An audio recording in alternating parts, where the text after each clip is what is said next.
continúe indefinidamente. Otros simplemente consideran la amistad como el resultado de la reconciliación. Es decir, que dos estados amigos optan por dejar de lado la competencia geopolítica y construir una relación que excluya la posibilidad de un conflicto armado como elementos definitorios de la amistad. El hilo común de estas definiciones es la incapacidad de capturar el elemento crucial de la amistad, que es el altruismo, sin el cual se podría distinguirse de la asociación, sharaka, que comprende la confianza mutua y los objetivos comunes. La confianza mutua, la reciprocidad y la honestidad son elementos necesarios de la amistad, pero insuficientes en sí mismos. Y es que solo la amistad normativa y virtuosa, basada en la superación de los intereses propios, merece ese nombre. ¿Quiere eso decir que la amistad, cuando se aplica a las relaciones internacionales, implica el comportamiento de los estados? ¿Puede incluir el sacrificio personal? Habíamos señalado que la naturaleza misma de los estados y su razón de ser es establecer la paz doméstica, promover el bien público y por lo tanto promover el interés de los ciudadanos. Este propósito se formula como el interés nacional que impulsa el comportamiento de los estados. Y aquí es esencial resaltar que los intereses nacionales pueden cambiar como resultado de la socialización para incluir el interés de otros estados. Sin embargo, eso no es un signo de amistad, sino otra vez de asociación, cuando se integran los intereses de los otros a los propios intereses. El altruismo implica un cierto costo de oportunidad para el ciudadano. Si el país A se sacrifica por el país B, son los ciudadanos del país A quienes tienen que asumir los costos. Esto, sin embargo, no se corresponde con el propósito de un Estado, a menos que ese sacrificio sea en interés propio. Por lógica, los Estados no pueden ser altruistas y por lo tanto amigos. Sin embargo, este argumento no sugiere que todos los estados sean funcionalmente indiferenciados. Los lazos sociales mejoran la confianza, la apertura y por lo tanto reducen la incertidumbre entre los estados. Y estas características, por lo tanto, marcan un estado de sociedad, de partenariat, pero no de amistad. La evolución de las relaciones franco-alemanas nos ofrecen un excelente ejemplo del concepto de amistad. Este ejemplo demuestra cómo los dos países superaron la relación hobbesiana de enemigos hereditarios, manifestada por la invasión de tierras alemanas por parte de Napoleón en 1806, la victoria de Prusia sobre Francia en 1871 y finalmente la agresión alemana en las dos guerras del siglo XX.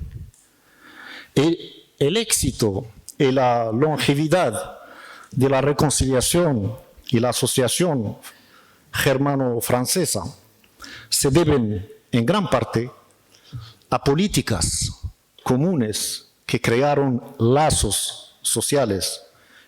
En consecuencia, dieron como resultado convergencias y intereses nacionales en muchos ámbitos, confianza mutua y reducción de la incertidumbre.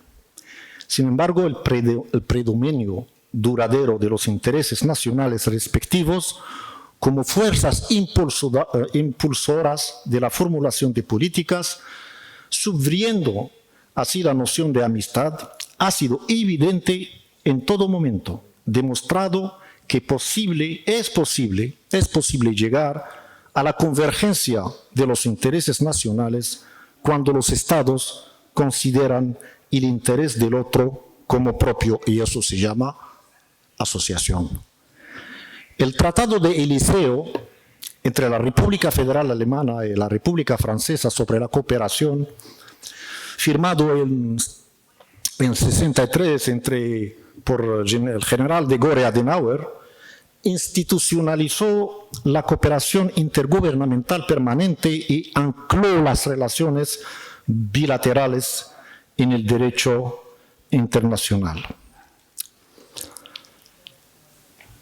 Para concluir mi intervención, podemos decir que, como conclusión principal, que entre estados la amistad se rechaza teóricamente por poco sólida en el ámbito de las relaciones internacionales.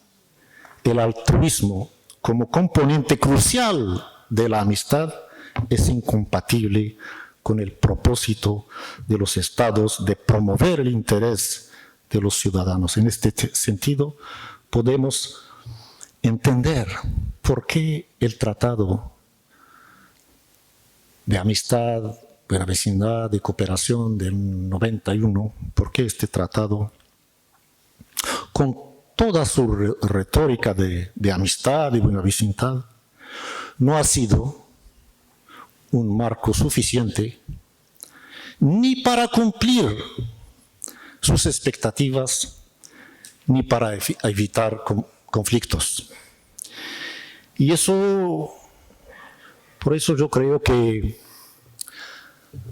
hoy en día España y Marruecos tienen la facultad de crear lazos sociales significativos y por lo tanto hacer converger los intereses nacionales y perseguir un proyecto común. Es importante que los responsables políticos y los académicos de ambos países reconozcan que la amistad y por lo tanto los altruismos no pueden existir entre los estados. La declaración conjunta adoptada por Marruecos y España al término de las conversaciones entre Su Majestad el Rey Mohamed VI y el presidente del gobierno español Pedro Sánchez en Rabat, esta declaración ya lo ha hecho. En mi opinión, esta declaración, que no ha hecho ninguna referencia al Tratado de Amistad y Buena Vecindad y Cooperación. Y en vez de acudir a la vieja retórica del pasado común y la amistad, esta declaración entre Su Majestad el Rey y el presidente de España no acudió a esa retórica reclamando la voluntad de mantener relaciones de amistad entre los dos pueblos, pero anunció el comienzo de la construcción de una nueva etapa de asociación basada en los principios. Por la primera vez hay un nuevo léxico en la diplomacia discursiva, asociación basada en los principios de transparencia, de diálogo permanente, de respeto mutuo, de confianza y de concertación. Muchas gracias.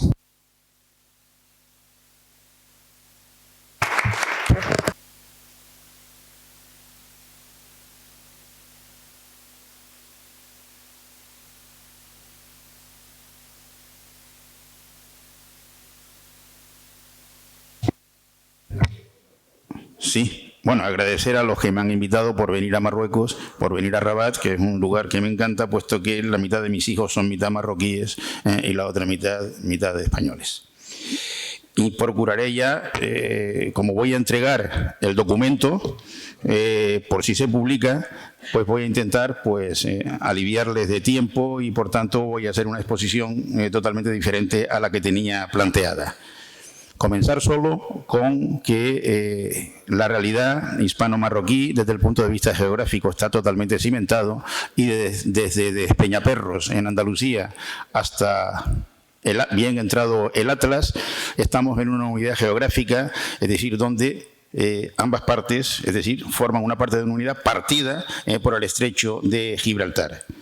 Esa España actual y Marruecos actual, dos reinos con relaciones de vecindad pues muy importantes a lo largo de la historia y muy cambiantes, forman la parte, si utilizamos la moneda que nos unió durante mucho tiempo del Imperio Romano, de un denario con dos caras, cara y cruz de la misma moneda. Un gran español, Joaquín Costa, un poquito antes, es decir, un poquito después de lo que sería la guerra que tuvimos España y Marruecos en 1859-60 y un poquito antes de la ocupación española de Villa Cisneros, actual Dacla, nos decía: los marroquíes han sido nuestros maestros y les debemos respeto. Han sido nuestros hermanos y les debemos amor. Han sido nuestras víctimas y les debemos reparación cumplida. Más adelante, en esa misma conferencia, da este ilustre español, el cirujano de hierro, Joaquín Costa, que España lo que necesita al otro lado del estrecho es un país fuerte, es decir, no un país que sea una colonia de cualquier potencia europea. Un país fuerte, como ya demostró en el pasado, porque esa fortaleza de Marruecos siempre ha redundado en el interés de España. La detención del Imperio Otomano, en tiempos de Felipe II, Felipe III y Felipe IV, fundamentalmente una parte importante la tiene el Reino de Marruecos. Es decir, que tenía unas relaciones muy importantes con España y que a veces, dice el propio Joaquín Costa, pacta más con los, al menos en mi tierra, en Canarias, como una especie de capitulación, es decir, con el abandono de España del territorio del Sáhara, pues eso hace que se emporcaran un poco las situaciones. Se volvieron a retomar después de Felipe González, desde el año 82, aunque ya en la transición, en la época de Suárez, comenzaron a cambiar y entonces estas relaciones pues comenzaron a mejorar, salvo el episodio de la crisis de Perejil, que además es un episodio que no tenía ni pies ni cabeza y que yo nunca he entendido cómo se manifiesta. Como dijo mi hijo cuando lo llevé y vio el islote desde arriba, dice: papá, y por eso nos estamos enfrentando, porque en Canarias tenemos islotes como esos, pues montones. Pero bueno, ahí quedó la cosa. Bien, si pueden poner los mapas, pues sí, pero rápidamente el primero de todos. Bueno, los mapas que vamos a ver hablan siempre y se habla desde la propaganda española antimarroquí del gran mapa del Marruecos expansionista que era el de Alal el Fassi. Es decir, poquito después de la independencia y del Istiklal. Esos mapas eran muy anteriores, eran los mapas que manejaban las grandes potencias europeas en aquel momento, a mitad del siglo XIX, bien entrado, y a finales incluso del siglo XIX, antes de que se hiciese el protectorado franco-español del año 1912. Ahí vemos, es decir, eso era el Marruecos, que más o menos el imperio sherifiano era reconocido pues, en Inglaterra, en Alemania y en Francia, y presento por tanto tres mapas. El segundo, este es el mapa alemán, un segundo mapa, por favor. Este es el mapa francés de Mr. Fogg, más o menos ahí el Azawak ya está incorporado, es decir, la parte del Sáhara, pero todavía se respeta al imperio sherifiano como tal. Luego vendría el mapa más o menos inglés, del Foreign Office inglés. Podemos pasar al cuarto. Este es realmente cómo quedó mutilado ese Gran Marruecos, es decir, hoy en día, pues la única parte que queda irredenta de esa parte es lo que sería el reconocimiento ya totalmente internacional por Naciones Unidas de lo que sería Río de Oro y Sequía Alhambra. Y luego pasaríamos, este mapa sí es muy interesante porque está después de la Conferencia de Berlín y antes del protectorado español, franco-español. Y veremos cómo todavía a Marruecos se le respeta hasta más abajo de Cabo Bojador y también Colón de Bechar, la zona de Tuat, la zona de Tinduf, es decir, como área de control marroquí. Por tanto, esa propaganda que dicen del gran expansionismo marroquí no tiene sentido. Si vemos el primer mapa, lo que era Argelia, y vemos lo que es la Argelia actual, yo no me pregunto que dónde está el expansionismo. Por eso no entiendo la posición a veces argelina de defender un Sáhara diferente al Sáhara marroquí y, sin embargo, no reconocer que lo que es la Gran Argelia es la incorporación de un Sáhara que nunca fue argelino, porque Argelia nunca fue un país soberano independiente, fue un vallato del Imperio Otomano. Y bueno, pero es la publicidad, es la propaganda y además es lo que, por desgracia todavía en España, muchos españoles piensan. Bien.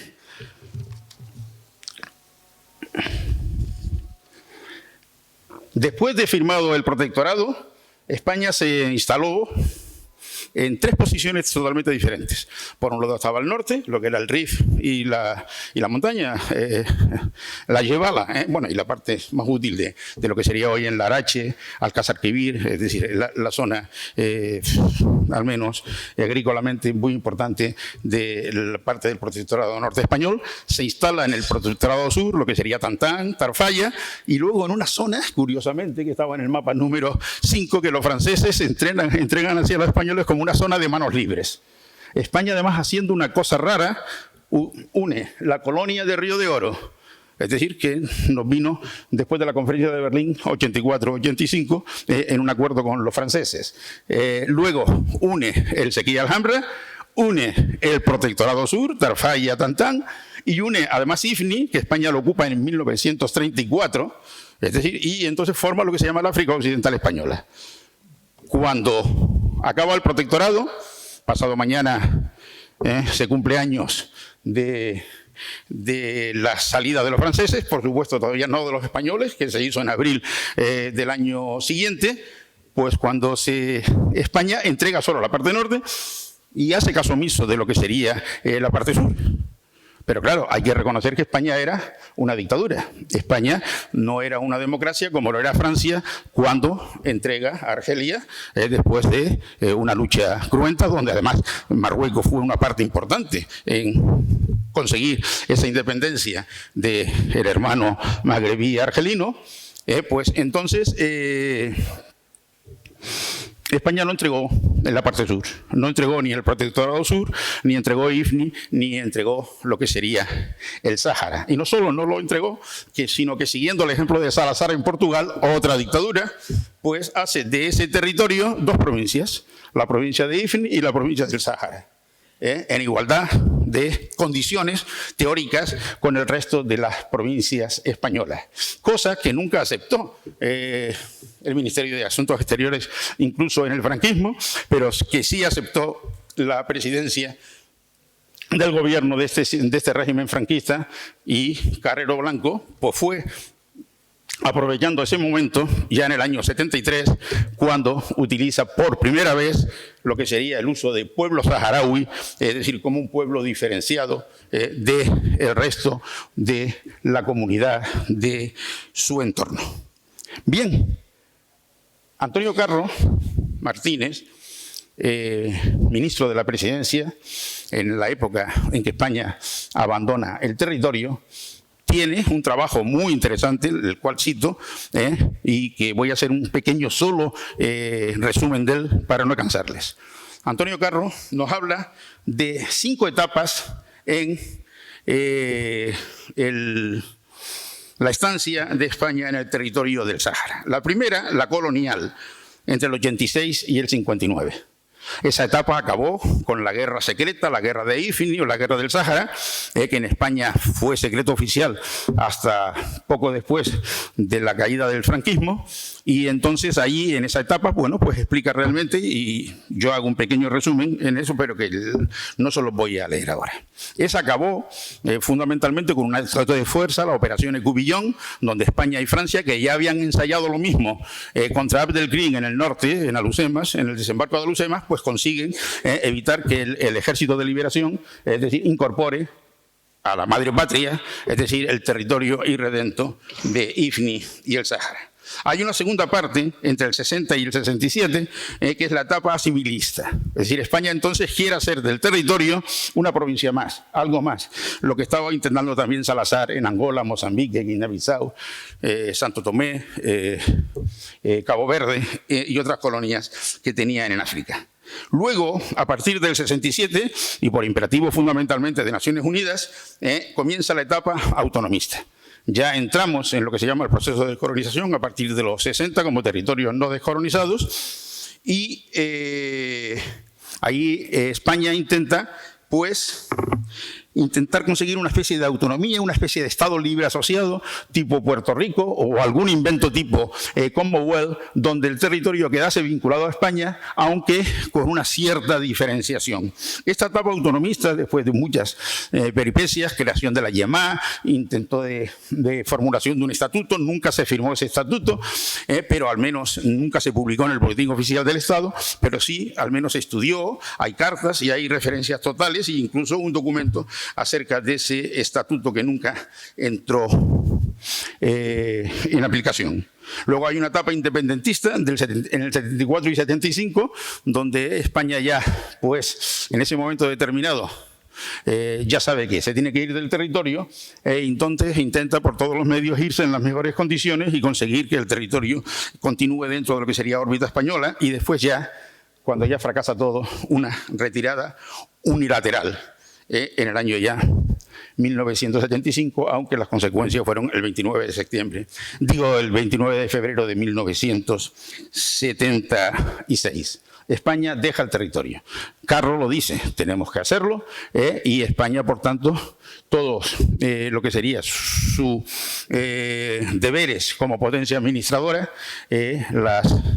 las abandona, lo comunica a Naciones Unidas. Por eso tampoco entiendo el interés que hay desde parte de Argelia o del Polisario de seguir implicando a España como potencia administradora, cosa que en Naciones Unidas, cuando habla de cómo se debe resolver el problema, una de las formas es sentar a cuatro bandas, argelinos, polisarios, mauritanos y marroquíes, para intentar resolver el problema, pero que a España ni siquiera la cita. Todas estas etapas que he dicho se sucedieron, se solaparon incluso, y más o menos pues esto fue como terminó nuestra aventura en España. En la última etapa hay una situación ambivalente argelina, porque en un momento apoya las tesis marroquíes, sobre todo cuando pide que se descolonice en Naciones Unidas, como además España había tenido reuniones pidiendo la descolonización. Se hizo, cosa que se consiguió con la parte de la ciudad de Ifni, porque el resto del territorio ya había sido marroquí desde el año 1957, y sin embargo